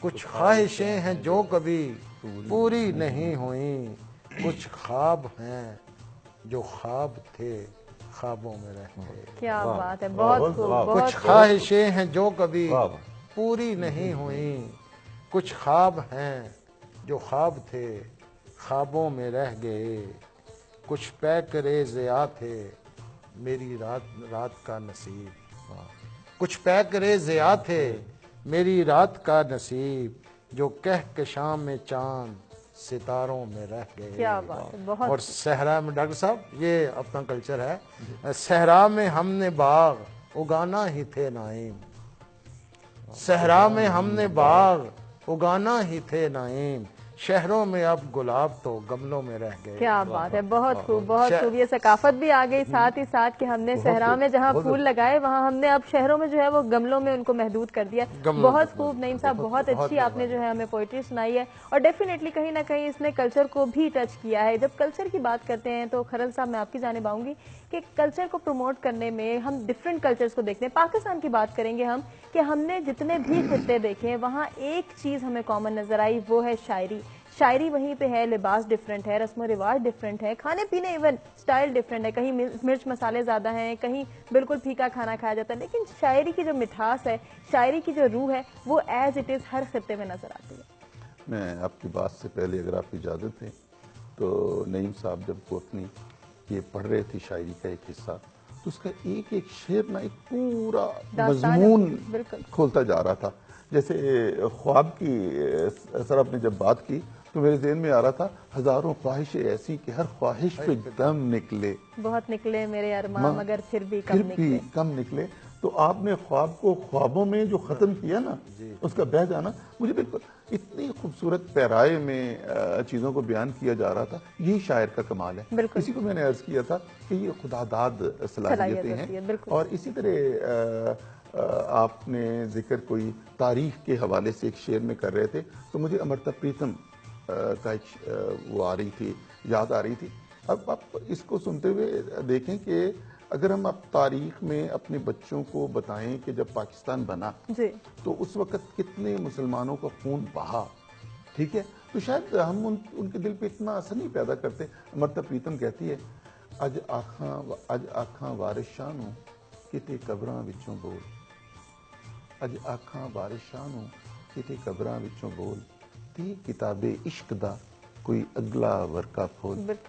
ایک روئی سی تی پنجاب دی تو لکھ لکھ مارے وین, اج لکھاں تیاں روندیاں تین وارث شاہ کہن. دیکھیں نا پوری داستان سنا دی. اب وارث شاہ جس نے عشق و محبت کی ایک داستان بیان کی, بالکل ٹھیک ہے, اس کا ذکر کرتے وہ کیسے آ رہا ہے کہ اج آکھاں وارث شاہ نوں کتے قبراں وچوں بول, تے کتاب عشق دا کوئی اگلا ورکا کھول ایک روئی سی تھی پنجاب دی تو لکھ لکھ مارے وین اج لکھاں تیاں روندیاں تینوں وارث شاہ کہن اج لکھاں تیاں روندیاں. دیکھیں نا کتنی بیٹیاں جو ہے نا ان کے خامند ان کے بھائی ان کے باپ اس دنیا سے چلے گئے تو ایک دھی کا دکھڑا نہیں ہے. وہ اج لکھاں تیاں روندیاں تینوں وارث شاہ کہن وے درد منداں دیا دردیا وے درد منداں دیا دردیا ہن تک اپنا اے پنجاب اج بیلے لاشاں وشیاں لو دی وگی پڑے جناب.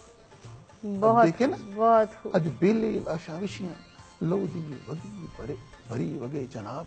اب دیکھیں یہ شاعر ہے کہ وہ الفاظ ایک کیفیت طاری کر دیتا ہے. بالکل ٹھیک ہے.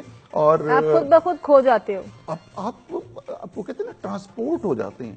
وہ جو کہتے ہیں نا 3 یونٹی آف ٹائم اسپیس اور وہ آپ ان کو کراس کر کے آپ یوں محسوس کرتے ہیں کہ شاید اس وقت میں زندہ تھا. بالکل میری آنکھوں کے سامنے ہے ہزاروں نوجوان مسلمان کٹے پھٹے جسموں کے ساتھ کھیتوں میں پڑے ہوئے ہیں.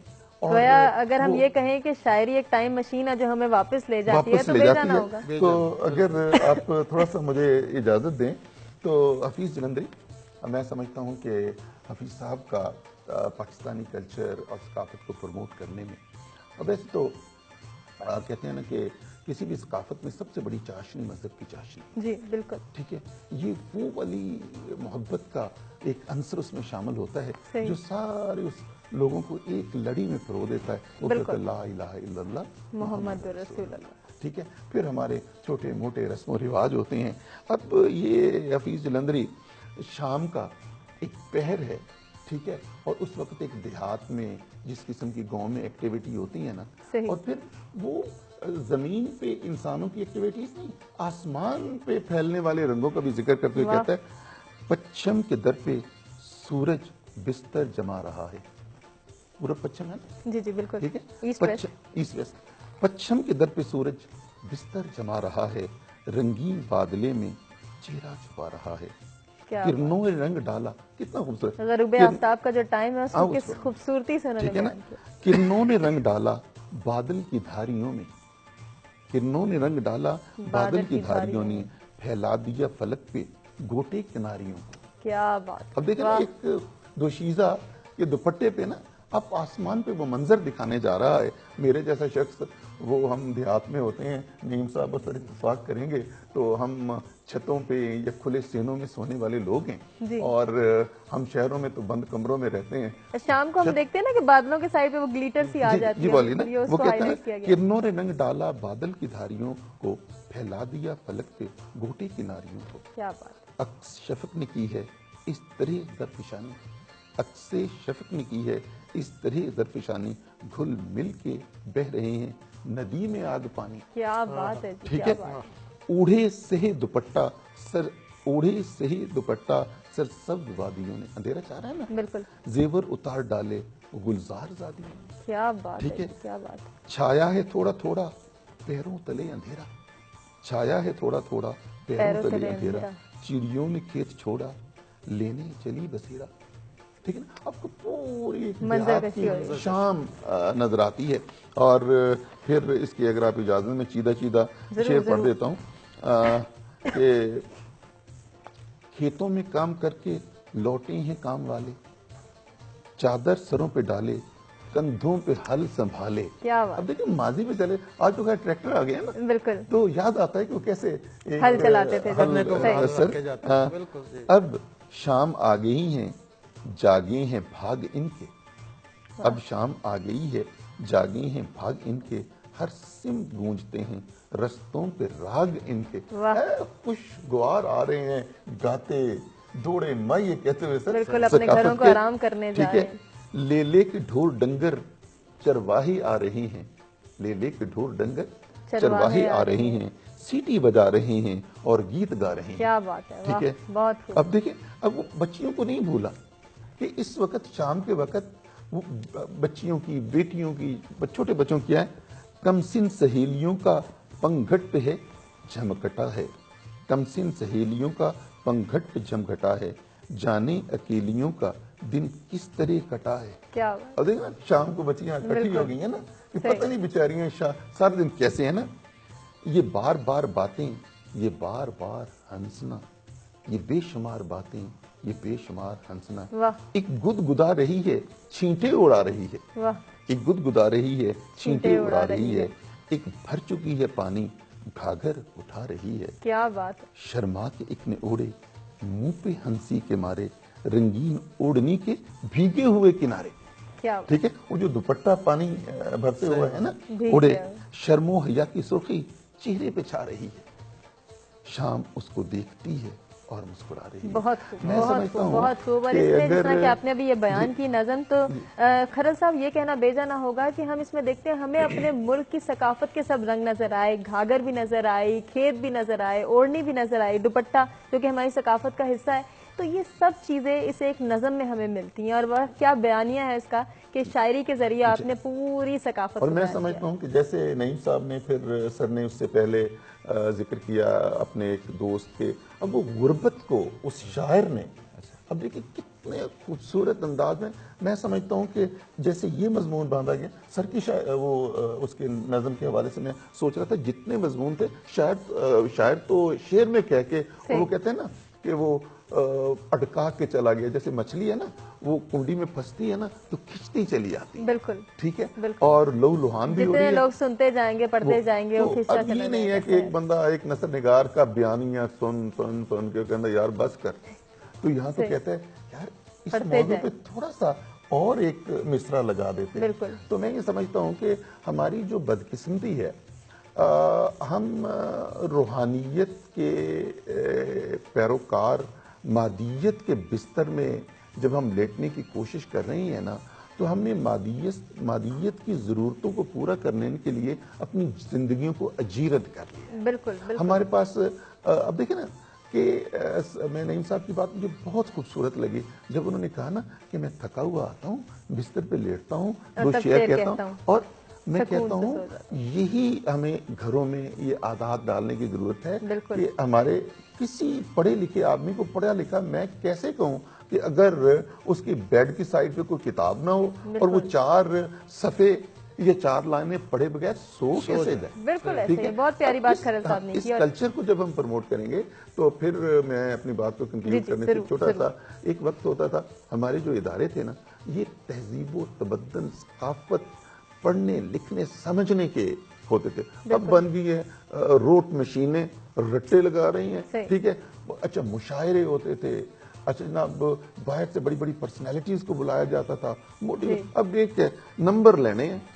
اب اس نمبر لینے کی گیم نے نا بہت کام خراب کر دیا. بالکل ایسا ہی ہے, اور ہمارے معاشرے میں بڑھتی ہوئی بے راہ رویوں کی وجہ بھی یہی ہے. محمود صاحب سے تھوڑی سی بات کرتے ہیں اور جاننے کی کوشش کرتے ہیں کہ محمود صاحب یہ کہا جاتا ہے کہ شاعر کا جو مقصد ہوتا ہے وہ اس وقت تک پورا نہیں ہوتا کہ جب تک اس کی شاعری پڑھنے والے کے اندر, اس کے دل کے اندر وہ میسج پہنچ نہ جائے. اسی طرح اگر ہم یہ دیکھیں کہ کوئی شاعر اگر اپنے کلچر کو ڈیولپ کرنا چاہ رہا ہے, اپنے کلچر کے حوالے سے بتانا چاہ رہا ہے, اگر پڑھنے والا انٹرسٹ نہیں لے رہا تو ڈیفینیٹلی اسے سمجھ بھی نہیں آئے گا کہ وہ اپنے کلچر کے حوالے سے کیا کیا باتیں بتا رہے ہیں. جیسے کہ ابھی ہمیں کھرل صاحب نے ایک نظم جو سنائی, اس کے اندر ہم نے دیکھا ڈفرینٹ چیزیں آئیں, کھیت کھلیان, ہل چلانا, ایک مزدور کی پورے دن کی جو محنت مزدوری ہے, پھر بچیوں کے حوالے سے, ان کے دوپٹوں کے حوالے سے. یہ سب ہماری ثقافت کے مختلف رنگ ہیں. کیا کہیں گے اس حوالے سے؟ بالکل آپ نے بات ٹھیک کی کہ شاعر کا بنیادی مقصد تو یہی ہوتا ہے کہ اس کی شاعری لوگوں تک جائے, لوگ اسے پڑھیں, سمجھیں, اور اس سمجھ کے نتیجے میں اپنی زندگی کو اور اپنے سماج کے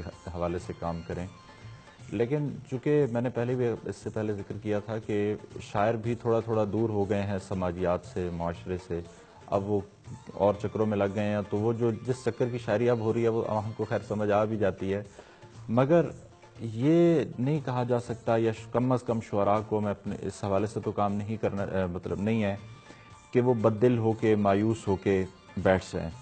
میرے بھائی ہیں بڑے, وہ کراچی ہوتے تھے, اور ایک دفعہ انہوں نے بتایا کہ ہمارے استاد سے وہ ہمیں ہوم ورک دیا کرتے تھے کہ آج تم نے یہ ٹیچرز کے حوالے, مطلب ہمارے میرے دونوں طرف اساتذہ بیٹھے ہیں, تو ایک استاد کی بات ہے, کہتے ہیں کہ وہ ہمیں پڑھانے کے بعد ہوم ورک یہ دیا کرتے تھے کہ آج تم نے چھٹی کے بعد اتنے لوگوں کو ملنا ہے اور ان کو بتانا ہے کہ یہ سماج کس طرف جا رہا ہے اور اس کو کس طرف لے کے جانا ہے. صحیح.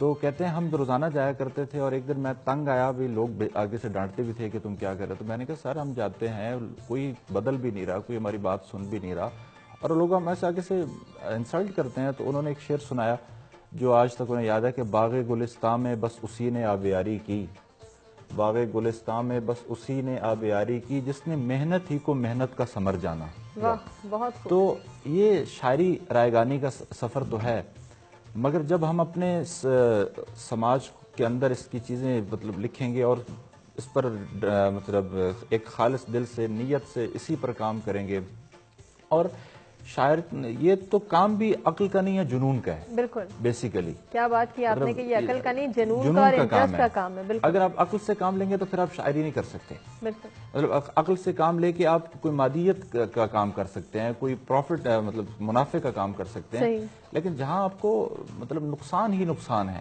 رائگانی ہی رائگانی ہے، بالکل وہاں تو آپ کو جنون سے کام کرنا پڑتا ہے۔ صحیح، بالکل ایسا ہی ہے کہ جنون کے ساتھ کام کرنا پڑتا ہے۔ محمود صاحب نے بہت ہی اچھی بات کی، اور نعیم صاحب سے میں اس حوالے سے جاننا چاہوں گی، نعیم صاحب ایک شاعر جب کوئی شعر کہنے جاتا ہے، بہت سارے اسکیٹرڈ خیالات کو اپنے ذہن میں لے کے اور پھر اس کے بعد اس کو کاغذ پر اتارتا ہے، اس وقت کیا کیفیت ہوتی ہے، اور کیا یہی ساری کیفیات جو ہمارے کلچر کا حصہ ہیں یا نہیں، اس حوالے سے آپ سے ضرور جانیں گے۔ ایک بریک کی جانب مجھے بڑھنا ہے اگر آپ کی اجازت ہو، بریک سے جیسے ہی واپس آئیں گے ناظرین ہم نعیم صاحب سے اس حوالے سے جانیں گے۔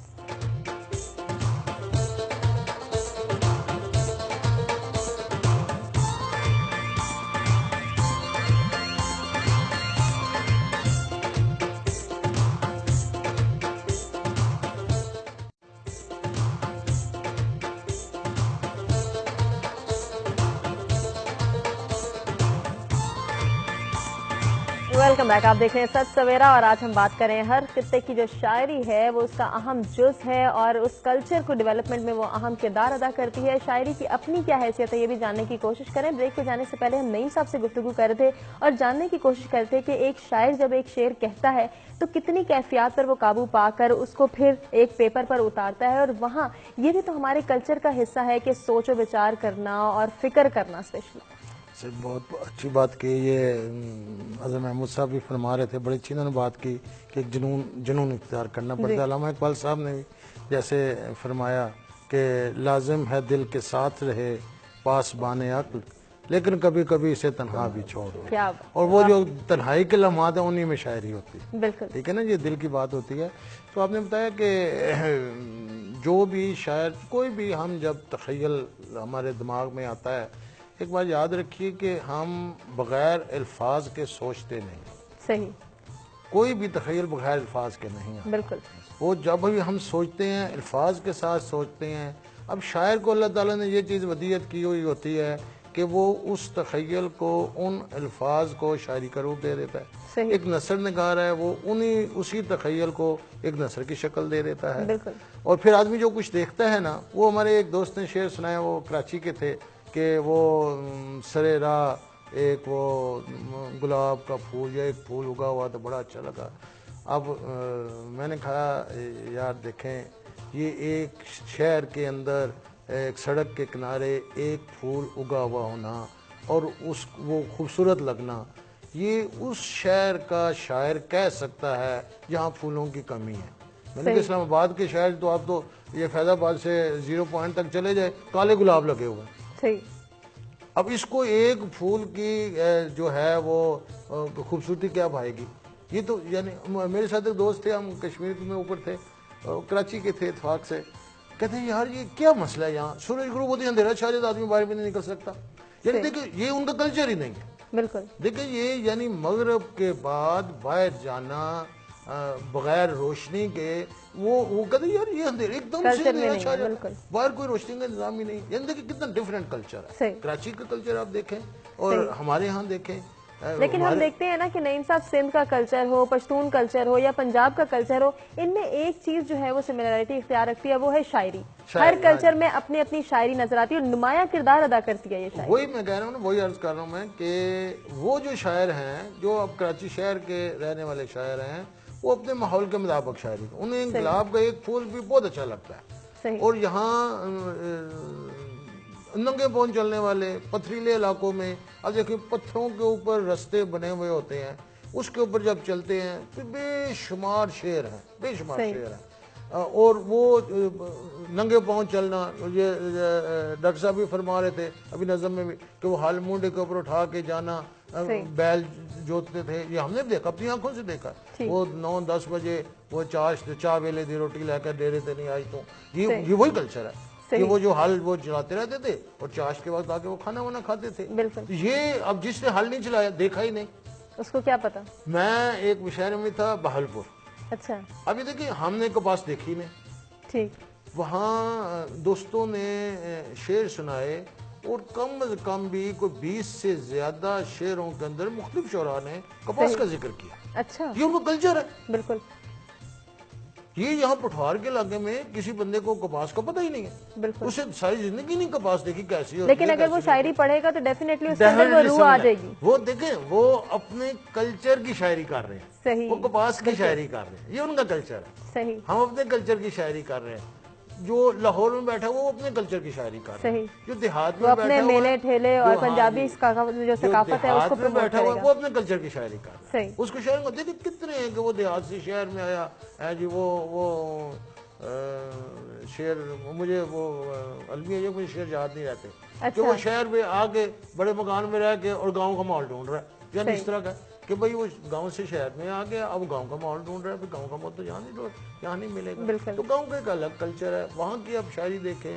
اب آدمی ذرا سا دیکھیں نا، یہ جو ڈاکٹر صاحب نے نظم پڑھی ہے کہ شاعری جو ہے وہ انوائرمنٹ کے حساب سے ہوتی ہے.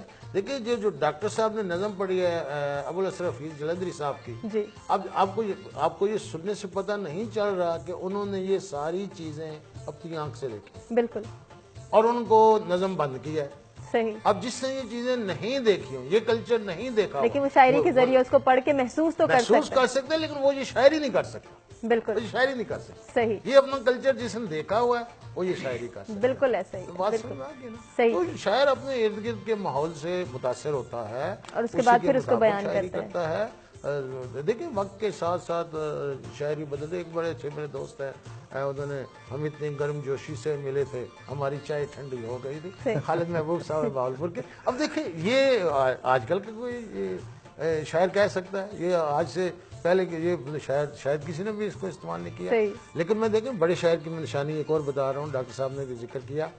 اب دیکھیں ہم آج بھی میر کا کتنے 100 سال ہو گئے ایک شعر پڑھتے ہیں، میر ان نیم باز آنکھوں میں ساری مستی. دیکھیں لگتا ہے یہ آج کا شعر ہے. بالکل ہے جی. ناز کی اس کے لب کی کیا کہیے، پنکھڑی ایک گلاب کی.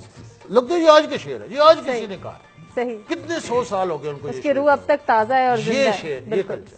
بالکل. دیکھیں انہوں نے کتنے 100 غالب سے بھی پہلے کے شعر. صحیح.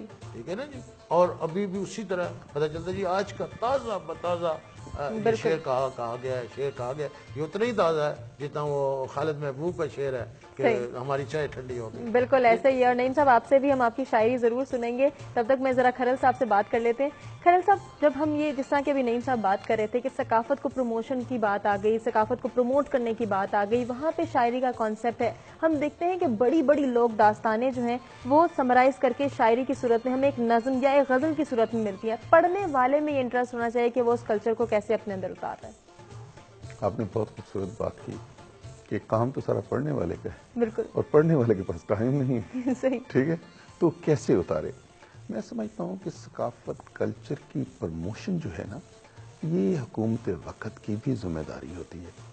اگر ہم تھوڑا سا پیچھے ہٹ کے دیکھیں تو جس وقت برطانیہ نے ہندوستان پہ قبضہ کیا اور کولونائزیشن کا پیریڈ شروع ہوا تو ان اقوام نے اپنے کلچر، اپنے ادب کی پروموشن کے لیے بہت خرچ کیا. اس وقت بھی امریکہ اپنے کلچر اور اس کی پروموشن کے لیے بہت زیادہ خرچ کر رہا ہے. اگر آپ مجھے اجازت دیں اور الیکٹرانک میڈیا کے احباب میری بات کو اسی پیرائے میں لیں جیسے میں عرض کرنا چاہتا ہوں.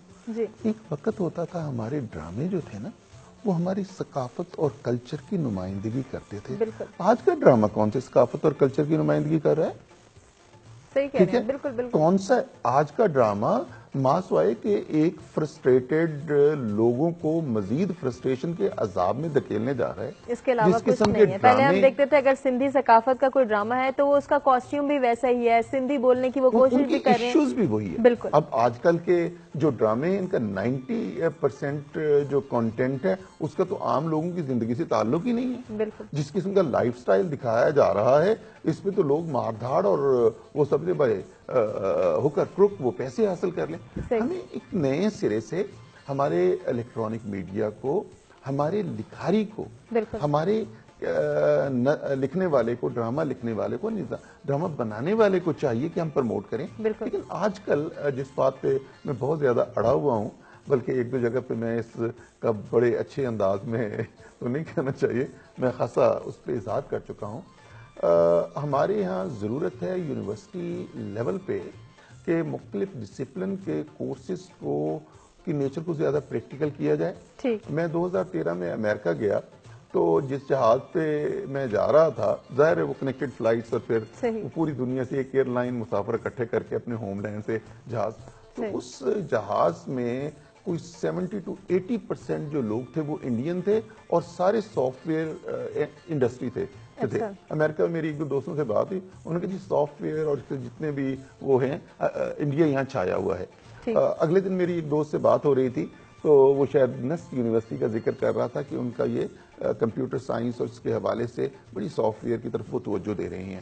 ہمیں چاہیے کہ ہمارے سافٹ ویئر انجینئر جو ہیں نا وہ ہمارے کلچر کی پروموشن کے لیے کچھ ایسی اپلیکیشن لانچ کریں, ایسے پروگرام بنائیں, ان پروگراموں کو لانچ کریں. مثلا اگلے دن میں ایک جگہ پڑھ رہا تھا جو عربی رسم الخط ہے یہ کوئی 2-3 لوگوں کی کاوش ہے.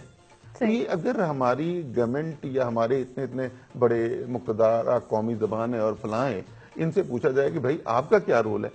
اب اکیڈمی آف لیٹرز میں نعیم صاحب اور محمود صاحب جانتے ہیں جب ادیب یا شاعر اکٹھے ہوتے ہیں تو ایک چھوٹا سا کمرہ ہے جس میں 12 یا 18 کرسیاں رکھی ہوتی ہیں, 18-12 بندے نہیں ہوتے. یہ ایک شخص کا کام نہیں ہے, یہ ایک شاعر کا کام نہیں ہے, یہ پوری قوم کا کام ہے, یہ ہمارا نیشنل کاز ہے. ہم نے جو ادارے بنائے ہوئے ہیں اور ان اداروں پہ جن لوگوں کو بٹھایا ہوا ہے, ٹھیک ہے. آج میں بیٹھا ہوا تھا تو مجھے کالج میں ہمارے ایک سینئر دوست نے کہا جی یہ پچھلے سال ہم نے کمیٹیز بنائی تھی تو ہم نے دیکھنا ہے کہ جی ان کے کام کی کارکردگی اب کیا کرنا ہے. میں نے کہا میٹنگ کر لینا, ان سے پوچھتے ہیں نا پچھلے سال یہ ٹاسک دیا تھا کیا کیا ہے.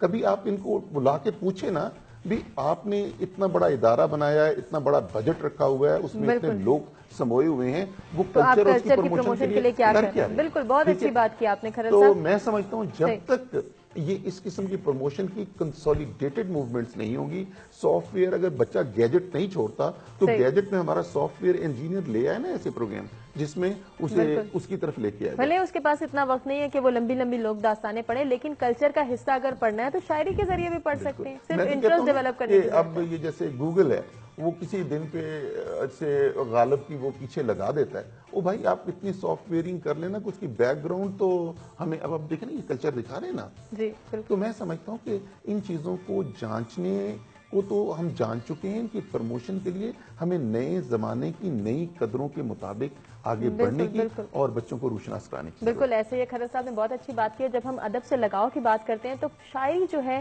وہ بیسک ایلیمنٹ ہے. محمود صاحب کیا کہیں گے, اور ساتھ ہی آپ سے میری گزارش ہے کہ کچھ اپنی شاعری کے حوالے سے بھی ہمیں سنائیں.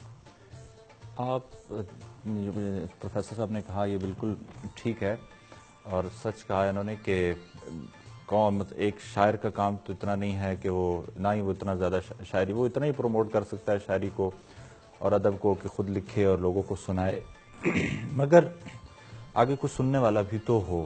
صحیح. اب سننے والے پیدا کرنا اداروں اور یہ جو اچھے ہمارے مقتدرہ قومی زبان ہے, NBF ہے, اکیڈمی آف لیٹر ہے, کراچی میں بہت زیادہ لوگ ہیں, ان کے جو سربراہان ہیں ان کا بھی کام ہے. جی.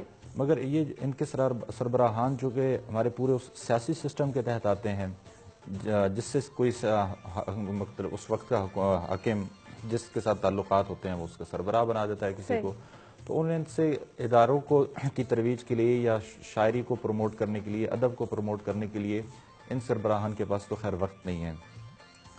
لیکن ایز اے انڈیویجول تو ہم کام کر سکتے ہیں. بالکل کر سکتے ہیں, جس حد تک شعراء میرے خیال میں کر سکتے ہیں اس حد تک تو نہ صحیح. تھوڑی سی بات کاٹتا ہوں. ہمارا المیہ یہ ہے کہ کام کرنے والے کو پوچھنے کی بجائے نا ہم فرد پہ اٹھا کے ذمہ داری لے آتے ہیں. او بھائی آپ کو کس لیے رکھا ہے؟ آپ کو اب کسی ادارے کا سر بنایا ہے, اس کے آبجیکٹو ہیں, اس کے مقاصد ہیں, آپ کو لمبی چوڑی تنخواہیں دی جا رہی ہیں, آپ کو بٹھایا, پکڑے نا اسے.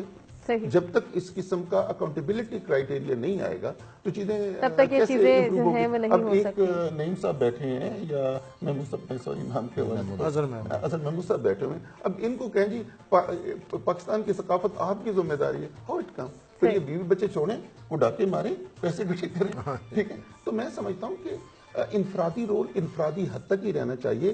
انہوں نے ٹائم نکال لیا, پڑھ لیا, ایک اچھی بات کہہ دی, اس کی ترویج جن کی ذمہ داری ہے نا, انہیں ذمہ داری محسوس کر کے اسے یوں نبھانا چاہیے کہ لوگ پھر انہیں ان کی تعریف کریں, ہاں کام کرنے والے کام کر رہے ہیں. جب تک یہ رویہ ہم نہیں اپنائیں گے نا, چیزیں بہتری کی تب تک نارملائز نہیں ہو سکتی ہیں. بہت اچھی بات کی خلل صاحب نے. محمود صاحب کچھ سنانا پسند کریں گے آپ؟ جی میں آپ کو کچھ سناتا ہوں.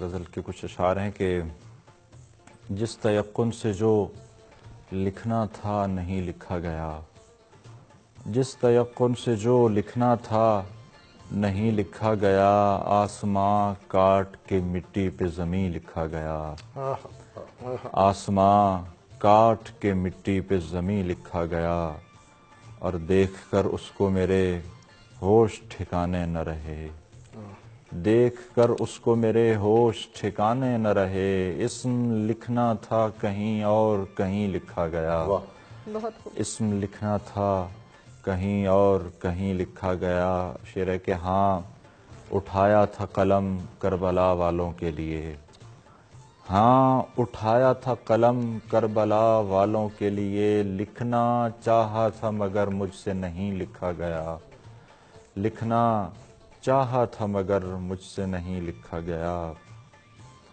اور بہت شکریہ فضل. بہت اچھا, بہت خوب, بہت بہترین آپ نے نظم سنائی. اور وہی بات کہ اس کے اندر بھی ہمیں میسج ملتا ہے, اسے سمجھنے کی اور پڑھنے کی ضرورت ہے. نعیم صاحب کیا سنانے جا رہے ہیں ہمیں؟ میں ایک غزل کے چند اشعار. ضرور. ناروا تھا, نامناسب تھا, مگر اچھا لگا. ڈاکٹر صاحب, ناروا تھا, نامناسب تھا, مگر اچھا لگا. بے وفا ایک دشمنوں کی پشت پر اچھا لگا. ناروا تھا, نامناسب تھا, مگر اچھا لگا. بے وفا ایک دشمنوں کی پشت پر اچھا لگا.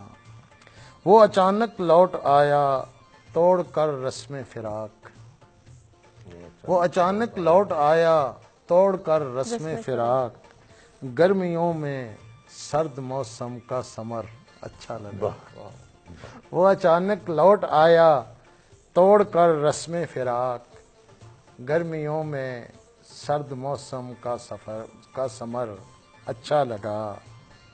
لگ گئی شاید مجھے, لگ گئی شاید مجھے آوارگی کی بد دعا, لگ گئی شاید مجھے آوارگی کی بد دعا.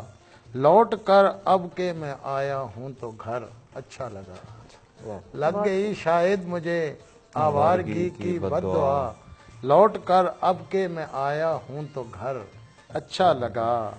ہر کسی سے ہنس کے ملنا, خوش دلی سے بولنا, ہر کسی سے ہنس کے ملنا, خوش دلی سے بولنا. میرا دشمن ہے مگر اس کا ہنر اچھا لگا. کیا بات ہے, بہت. ہر کسی سے ہنس کے ملنا, خوش دلی سے بولنا. میرا دشمن ہے مگر اس کا ہنر اچھا لگا. اور یہ محبت ہے, ڈاکٹر صاحب غور فرمائیے, یہ محبت ہے میری یا اس کا ہے کوئی کمال. یہ محبت ہے میری یا اس کا ہے کوئی کمال. جس قدر پرکھا اسے وہ اس قدر اچھا لگا. بہت خوب. یہ محبت ہے میری یا اس کا ہے کوئی کمال. جس قدر پرکھا اسے وہ اس قدر اچھا لگا.